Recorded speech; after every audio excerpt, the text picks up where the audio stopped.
আচ্ছা, জীবনে কখনো কোনো মৃত ব্যক্তিকে গোসল করিয়েছেন? যদি কখনো সুযোগ হয় তাহলে সেই মৃত ব্যক্তিকে গোসল করাবেন। তখন খুব কাছ থেকে দেখবেন মৃত মানুষের দেহটা কতটা অসহায় লাগে, মৃত্যুর পরে মানুষের দেহ কতটা ভয়ের কারণ হয়ে দাঁড়ায়।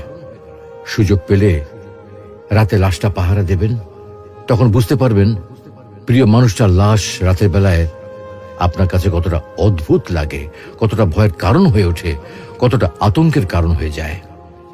সুযোগ পেলে মৃত ব্যক্তির শরীরে একটু হাত লাগিয়ে কিছুক্ষণ তার স্পর্শ নেবেন। আপনি তখন উপলব্ধির সুযোগ পাবেন এই পৃথিবীতে বিশাল প্রভা প্রতিপত্তি মৃত্যুর পরে কতটা নির্যাতনের রূপ নেয়। সুযোগ পেলে আপনজনদের লাশ কবরে নামাবেন খুব আগ্রহ নিয়ে।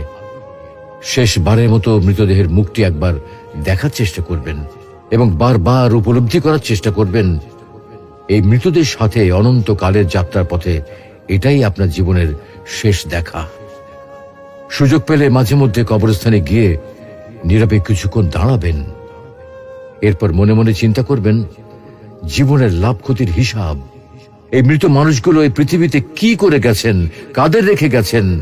যাদের রেখে গেছেন তারা কি কখনো এই মৃত মানুষগুলোকে স্মরণ করার জন্য কবরস্থানের